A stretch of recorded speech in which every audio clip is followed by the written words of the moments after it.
나누고자 합니다. 네, PPT 띄워주십시오.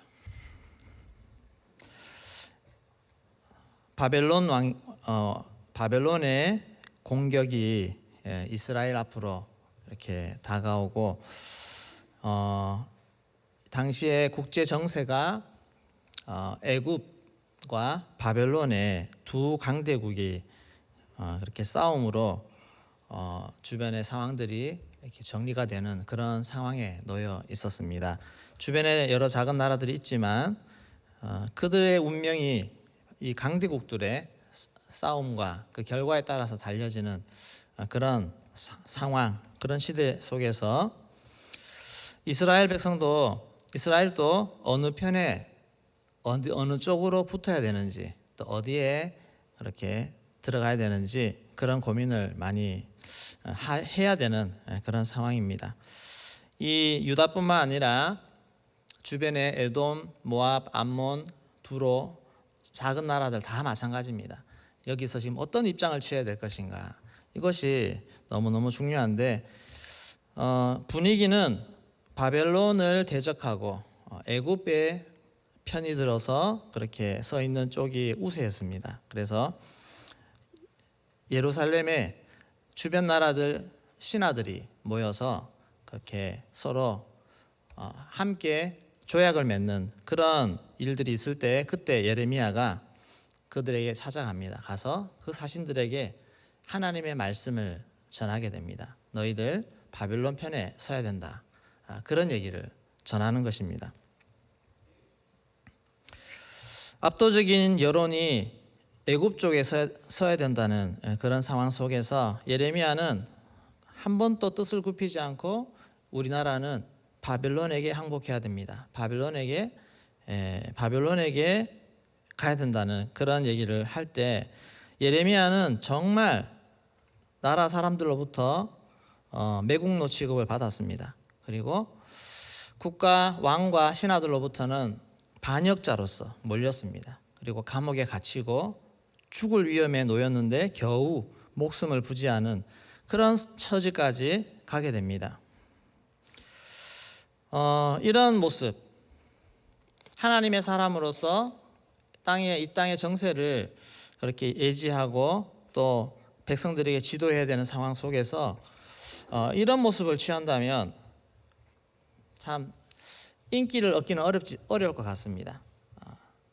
지도자로서 죽더라도, 인기 있는 것은 이것입니다. 죽더라도 민족을 위해서 목숨을 걸고 싸우자, 그렇게 얘기하면 많은 사람들이 호응하면서 한번 해보자, 이렇게 할 수 있는 분위기가 됩니다. 쳐들어오는 나라는 불의한 나라, 바벨론은 불의한 나라고, 이에 굴하지 않고 맞서 싸우는 우리는 용감한 사람, 정말 나라를 위해 생각하고 그런 사람이라고 의롭고 용감하게 보일 것입니다. 요즘 국뽕이라는 그런 말들을 자주 보는 것 같습니다. 나라를 사랑하는 애국 정신이 막 이렇게 고취되고 함양되는 그런 것들을 이야기를 하는데, 그런 의미에서 보면 이 예레미야는 정말 최악의 지도자라고 볼 수 있을 것입니다. 최근에 중국에서 개봉된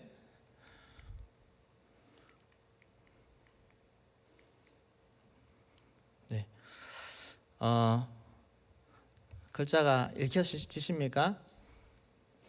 중국어인데 장진호라고 영화가 개봉이 돼서 아마 여러분들도 신문을 보고 뉴스를 봐서 아실 텐데, 장진호 전투가 뭡니까? 라고 우리 청년들한테 물었더니 모른대요. 아는 사람이 잘 없습니다. 이 장진호 전투는 한국 전쟁 당시에 한국이 미군과 38선을 넘어서 북으로 진격해 갈 때, 압록강 부근이 다 다다라갈 때, 그때 중공군이 참전을 하면서 미군 부대가 참 어렵게 후퇴하면서 그렇게 흥남 철수작전까지 벌이면서 그렇게 나온 그런 전투입니다. 중국 입장에서 볼 때는 자기들을 향해서 나오는 그런 미군을 이겼다고, 그렇게 해서 지금 대대적인 그런 국가심 고치 차원에서 이렇게 영화를 상영을 지금 하고 있습니다. 지금 미국과 중국 간의 그런 경제 전쟁이 한참 이 시기에 그런 목적으로 제작했는데 제작비가 2,380억 원이 들었다고 합니다. 엄청난 생각도 계산도 안 되죠. 엑스트라가 7만 명이 동원이 됐다고 합니다. 그래서 이 영화가 지금 상당히 중국에서 흥행을 하고 많은 사람들이 애국심에 고취되어가는, 중국 애국심에 고취되어가는 그런 상황이 있습니다. 근데 우리나라 사람들이 저 영화를 보면서 우리나라 사람들도 기분이 좋을까요? 네, 그렇지 않습니다. 어느 입장에 서서 보느냐, 이것이 한 사건을 볼 때에도 해석이 완전히 달라지는 그런 상황이 벌어집니다. 이것이 우리가 살고 있는 이 시대의 역사입니다. 사건입니다. 누구에게는 정말 멋진 통쾌한 승리가 될 수 있지만 누구에게는 뼈아픈 패배가 될 수 있는 그런 상황, 누구에게는 정말 운 좋고 행운이 될 수 있는 그런 상황이지만 누구에게는 정말 억울하고 죽고 싶은 그런 심정이 되는, 그런 실패하는 그런 상황이 되는, 이런 것이 오늘 우리가 살아가고 있는 현 사건입니다. 현 시대입니다. 이런 상황 속에서 우리는 사건 하나하나도 보는 입장이 다 다르고 호불호가 다 갈라지는 그런 상황 속에 오늘 우리가 살아가고 있습니다. 지금 우리는 이런 진보, 보수, 좌파, 우파 이런 입장 차이가 확연히 뚜렷한 이런 상황 속에서 살아가고 있습니다. 뉴스를 하나를 보더라도 저걸 보는 입장이 분명히 확연하게 갈라집니다. 어떤 사람은 잘 됐다, 어떤 사람은 저게 뭐가 잘 됐어, 그렇게 해석이 달라지게 되는 것입니다.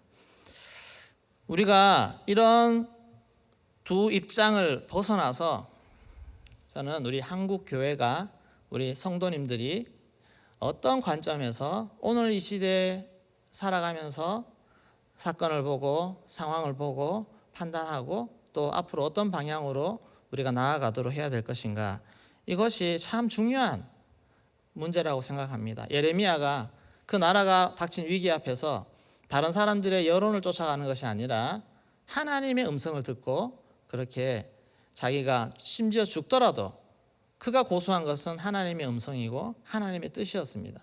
오늘 또 우리도 내가 속한 자란 환경, 지위, 배경, 집안 이런 걸 다 떠나서 오늘 일어나는 우리 상황 속에서 하나님의 뜻이 무엇인가, 이것을 우리가 바라보고 그것을 취할 수 있는 그런 능력이 우리에게 있어져야 된다는 것입니다. 그래야 하나님의 나라가 오늘 우리 가운데 이루어질 수가 있습니다. 그럼 그 기준은 무엇이 돼야 됩니까?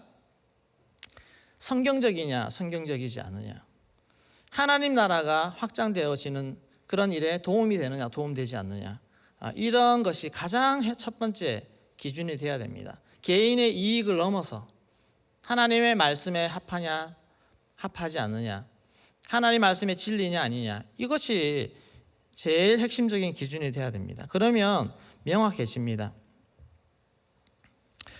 하나님의 말씀의 원리가 기반이 된 사회 시스템, 이것이 만들어지도록 우리는 해야 될 책임이 있습니다.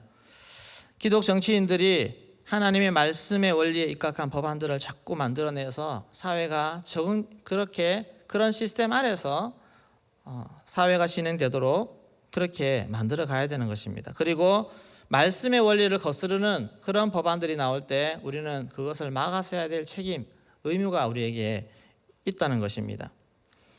우리 대한민국의 근현대사는 복잡하게 얽혀 있습니다. 1800년대부터 시작해서 1900년대 지금까지 오면서 우리 한국은 약소국이었습니다. 약소국. 세계 열강의 틈바구니에서 많은 격동의 소용돌이 속에서 온갖 어려움을 다 겪어왔지 않습니까? 지금 우리가 사는 우리만큼 이렇게 평안하게 산 적이 없습니다. 그런데 결과를 보면 놀랍습니다. 지금 우리나라가 얼마나 잘 사는 이런 축복을 받고 있습니까? 글자가 작아서 잘 보이는지 모르겠는데 2021년 기준으로 GDP 세계 10위가 되었습니다. 세계 10위. 이것은 엄청난 것입니다. 위에 있는 나라들을 한번 쭉 보십시오. 정말 쟁쟁한 나라들 아닙니까? 그리고 그 밑에 있는 나라들도 다 우리보다 땅덩어리도 크고 그런 나라들입니다. 세계 유료 없이 발전된 그런 시대를 우리는 살아가고 있습니다. 그렇게 200년만 돌아봐도 그렇게 어렵고 형편없이 힘들고 다른 민족이 짓밟히던 우리나라가 이렇게 놀라운 발전을 이루어온 것은 하나님이 하셨다라고 밝게 해석할 길이 없습니다. 하나님의 축복이라는 것입니다.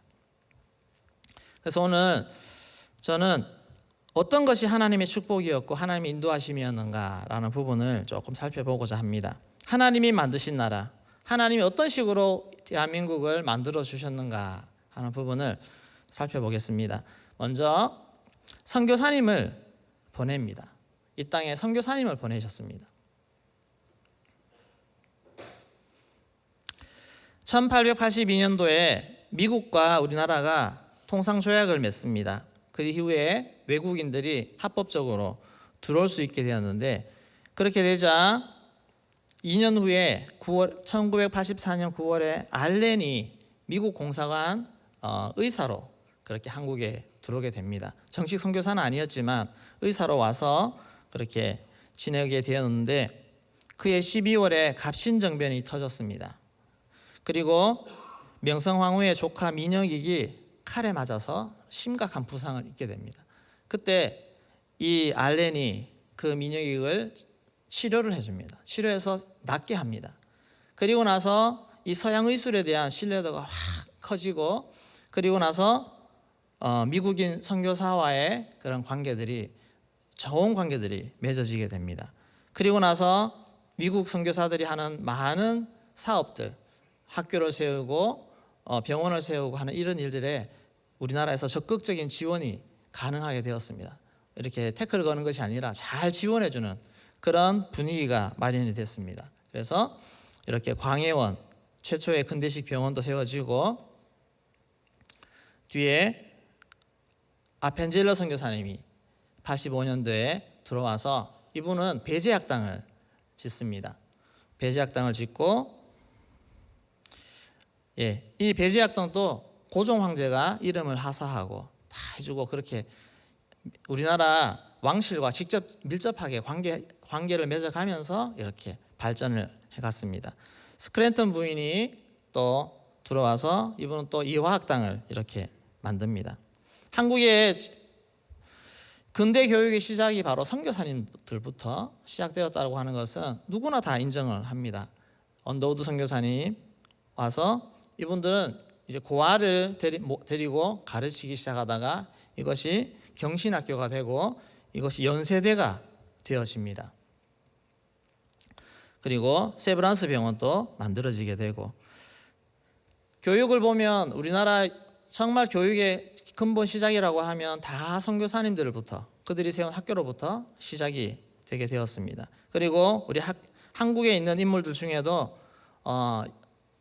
지도자들이 예수를 믿고 변화되고 그분들이 새로운 마인드로 학교를 세우는 이런 일도 많이 있었습니다. 남강 이승훈 선생님입니다. 이분이 오산학교를 설립해서 많은 기독교 인재들을 길러내게 됩니다. 이 사진을 보고 제가 우리 청년들에게 어디서 많이 본 사진 같지 않냐고 그랬습니다. 우리 학생들에게도. 뭐 좀 비슷하지 않습니까? 우리 DBA 사진. 우리 DB에서도 정말 하나님이 멋지게 사용하실 훌륭한 인물들이 많이 나올 줄로 믿습니다. 하나님이 이때를 위해서, 앞으로 또 어떤 때가 올지 모르지만 하나님이 그때를 위해서 하나님의 사람을 준비시켜 주시는 그러한 과정 속에 있다고 확신을 합니다. 이 오산학교에서 주기철 목사님이 나오고 한경직 목사님이 나오고 걸출한 한국의 리더들이 배출되게 됩니다. 이런 식으로 선교사님들로부터 시작된 교육, 의료 이런 것들이 시대가 지나면서 일제시대를 관통하면서 많은 기독교 인재들을 배출하게 되어집니다. 1985년부터 1910년 2월까지 설립된 일제로 넘어가기 전까지 설립된 기독교 학교가 796개나 됩니다. 엄청난 숫자입니다. 이것이 한국의 기독교가 한국 사회에 영향을 미치는 정말 중요한 역할들을 감당을 하게 됩니다. 이렇게 해서 한국 초기 선교사님들이 한국 사회에 끼친 영향들이 참 많은데, 자, 그 다음에 하나님은 그러면 이런 기독교가 한국에 잘 퍼짐에도 불구하고 우리 하나님은 조선을 망하게 하십니다. 저는 한번 예전에 1907년도에 평양 대부흥이 일어났는데, 이런 영적 부흥이 일어났으면 그 여파로 우리나라가 좀 잘 지켜지면 일본에 넘어가지 않고 지켜질 수 없었을까라고 생각했던 적도 있습니다. 그런데 그런 영적 부흥이 일어났지만 3년 후에 이 나라는 망하게 됩니다. 근데 그것이 저는 하나님의 뜻이라고 생각합니다. 열강의 틈바구니에서 아무 힘도 못 쓰는 우리 조선의 모습을 정말 보게 됩니다. 이 사진은 프랑스 화가 조르지 페르디낭 비고라는 사람이 1887년도에 그린 그림입니다. 1887년도에 청일전쟁이 있기 전, 한참 전에 한국이라는 저 물고기를 두고 이 세계 청나라, 러시아, 일본이 낚싯줄을 들이고 누구가 차지할 것인가, 이것을 서양에 있는 사람들이 이미 알고 이런 그림을 그리는 것입니다. 그리고 여기서 청일전쟁이 일어나서 청나라는 이제 떨어집니다. 그리고 나서 러시아와 일본이 두 나라가 붙습니다. 이 그림도 1905년도에 미국 시사잡지 하퍼스 위클리에 실린 사파입니다. 청일전쟁이 한참 일어나고 있는, 러일전쟁이 일어나고 있는 이런 시점에서 상황이 저렇다는 것입니다. 한국이 얼마나 비참합니까? 이런 상황 속에서 일본이 승리를 합니다. 그리고 일본은 손쉽게 우리나라를 집어삼키는, 조선은 힘없이 그렇게 무너지고 말았습니다. 그리고 시간이 지나면서 전 세계의 여러 정세들이 바뀌는데 가장 괄목한 것은 러시아에서 공산혁명이 일어나는 것입니다. 공산혁명이 일어나서 이 변화가, 이 물결이 얼마나 세계를 강타하고 나아가는지 이것이 우리나라에 독립하는 사람들에게도 미쳐지게 됩니다. 그래서 우리나라 독립운동이 세 가지 정도로 나눠집니다. 민족주의자들이 있고, 우리가 민족의 힘을 모아 단결해서 외세를 물리치자, 자족하자, 이런 주의. 또 한 부류는 사회주의를 통해서 이 나라를 완전히 개혁해서 새로운 나라를 만들어야 된다, 그런 부류. 또 그 외에 하나는 교회입니다. 교회. 이 세 부류라고 보시면 되겠습니다. 근데 이렇게 조선이라는 나라가 무너지고 한동안의 이런 시기를 통해서 뭔가 그 안에 새로운 변화들이 일어날 수 있는 여지를 두었다는 것은, 저는 하나님이 조선이라고 하는 그런 틀 속에서 새로운 기독교적인 국가를 세우는데 참 하나님은 그렇게 하지 않으시고 완전히 새로운 것을 뭔가 짜시기 위해서 오히려 우리 조선이 그렇게 힘을 잃어버리도록, 망하도록 내버려 두셨다는 생각이 듭니다. 그리고 나서 하나님은 일본을 망하게 하십니다. 일본을 그냥 두지 않으셨습니다. 우리 한민족이 독립을 했지만 우리가 자의적으로 힘을 가지고 뭔가를 할 수 있는 그런 상황이 아니었습니다. 역부족이었습니다. 일본은 미국과 상대할 수 있는 그런 강대국이었는데, 그런 상황 속에서 일본이 미국을 공격하는 이런 일이 생겨났습니다.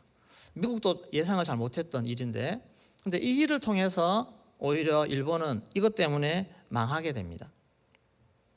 하나님은 일본에 폭탄을 터뜨리시고 미국을 통해서, 이것은 하나님이 하신 일입니다. 우리가 뭔가 잘해서 우리가 해방된 거 전혀 아닙니다. 그래서 누구도 예상하지 못했던, 물론 일본이 만행하는 것은 다 예측은 했지만, 그러나 이 일을 통해서 갑작스럽게 해방이 주어집니다. 이렇게 해방이 주어지고 하나님은 새로운 나라를 시작하도록 이렇게 새로운 세계로 이끄셨습니다. 근데 문제는 이렇게 해방되고 나서가 가장 큰 문제였습니다. 아까 한국에 있는 부류 민족주의자들 중심으로 한 그런 나라를 세우자, 통일된 나라를 세우자, 또 사회주의를 바탕으로 해서 이 나라 전체를 다 사회주의 국가로 만들자, 또 교회와 이 하나님의 가치를 바탕으로 두어서 자유민주주의, 자유를 주장하는 그런 세력들이 놓이게 됩니다. 사실 공산주의, 사회주의 세력들이 월등했습니다.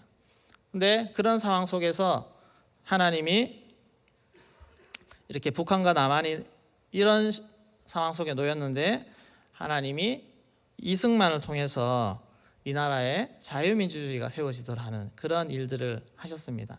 다 설명하면 너무너무 복잡한데 그러나 결과적으로 보면 불가능한 일을 하게 되었다라고 우리가 평가를 내리게 됩니다. 이 이승만은 한성 감옥에서 예수님을 만나고 그의 마음속에 나라를 생각할 때 이 나라가 어떻게 세워져야 될 것인가, 기독교 마인드로 세워져야 된다, 그런 확고한 신념을 가지고 철저한 반공주의자로서 그렇게 나라를 세우고자 하는 마음을 가졌습니다. 그리고 하나님은 이 이승만을 통해서 이 나라의 자유민주주의 국가가 세워지도록 그렇게 만들어 주셨습니다. 국회가 개원될 때 목사이면서 국회의원에 당선된 이윤영 목사님이 첫 시작하는 그런 감격스러운 기도를 드리며 이 나라가 시작되었습니다. 대한민국이라고 하는 나라가 새롭게 건국되는 그 시점에 말씀에 기초한 헌법과 또 기도를 통한 그런 역사들이 나타났다는 것은 너무너무 큰 의미가 있습니다. 이래서 당시에 러시아의 공산주의가 전 세계를 뒤덮을 때, 그 물결 속에서 중국마저 다 넘어갈 때 우리나라가 저렇게 지켜지는 은혜가 하나님의 섭리, 하나님의 은혜가 아니면 불가능한 일이라는 것입니다. 어제가 개천절이었습니다. 그래서 나라가 열리고 우리 고조선이 역사적으로 세워지는 그런 시점에 그것을 기념하는 건국절이라고 개천절이라고 붙였는데 이 대한민국은 하나님이 세우신 나라입니다. 무속신앙이 세운 고조선이 아니라 이 나라는 하나님이 새롭게 세운 나라입니다. 고려는 불교 정신으로, 유교는 조선은 유교 정신으로 세웠다면 우리 새롭게 시작된 대한민국, 이 짧은 역사로 아직 시작되었지만 이 나라는 분명히 기독교 정신으로 하나님이 세우신 나라인 줄로 믿습니다. 그렇게 생각하십니까? 역사적으로 봐도 하나님이 세우시지 않으면 불가능한 나라이기 때문에 그렇습니다. 이런 하나님의 축복을 우리가 잘 물려받아서 하나님이 이렇게 세우신 데는 이유가 있습니다. 하나님의 영광 드러내라고, 주의 복음 전하라고, 세계 곳곳에 하나님의 말씀을 전해서 생명을 전하는 전초기지가 되라고, 그렇게 하나님이 이런 축복을 주셨습니다. 하나님의 놀라운 은혜와 그리고 경제적인 부흥과 수많은 혜택들을 우리가 주셨는데 이것을 가지고 그냥 우리가 먹고 살고 누리는 거기에 정신 팔리지 아니하고 하나님의 사명에 눈을 떠서 정말 달려갈 수 있는 우리가 오늘 우리의 세대가 되기를 소망합니다. 우리 다음 세대에 정말 제자 비전을 통해서 하나님의 강력한, 하나님의 신실한 일꾼들이 많이 세워져야 될 줄로 믿습니다. 그리고 하나님의 때에 오늘 선교의 방식이 어떻게 되었을지는 잘 모르지만 그러나 하나님이 분명히 우리가 길러놓은 이 인재를 통해서 하나님의 세일의 역사를 펼쳐가게 될 줄로 믿습니다. 그 믿음을 가지고 우리가 하나님 앞에 신실하게, 성실하게 최선을 다해서 열심히 살아가는 우리의 세대가 되기를 소망합니다. 그렇게 자부심을 가지고 이 땅, 이 나라에 지금 참 교회가 위기에 놓여 있다고 말하지 않습니까? 현실입니다. 여러분, 이 현 시대를 바라볼 때 아까 언급한 좌익, 우익 이런 관점으로 보지 마시고 하나님의 관점으로 보셔야 됩니다. 하나님의 관점으로. 자꾸만 어떻게 편승돼서 이쪽 생각은 무조건 안 좋고 이쪽은 무조건 좋고 이것이 아닙니다. 하나님의 관점으로, 하나님의 말씀으로 시대를 바라보시고 분별하시고 기도하시기를 소망합니다. 이 땅에 하나님 나라가 더 이루어질 수 있도록, 또 이 땅에 통치하는 자들이, 위정자들이 하나님 손에 붙잡혀서 하나님 앞에 선하게 쓰임받는 사람이 되도록, 마치 고레스와 같이 하나님의 선한 도구가 될 수 있는, 예수 믿든 안 믿든 상관없이 하나님의 선한 도구가 되어서 이 땅을 하나님의 뜻대로 다스릴 수 있는 그러한 사람이 세워질 수 있도록 기도하시기를 소망합니다. 그렇게 이 나라가 하나님 주님의 영광을 더 오래오래 하나님께 쓰임받는 그런 우리 대한민국 되게 하여 주시옵소서. 그렇게 우리 기도하며 나아가기를 소망합니다.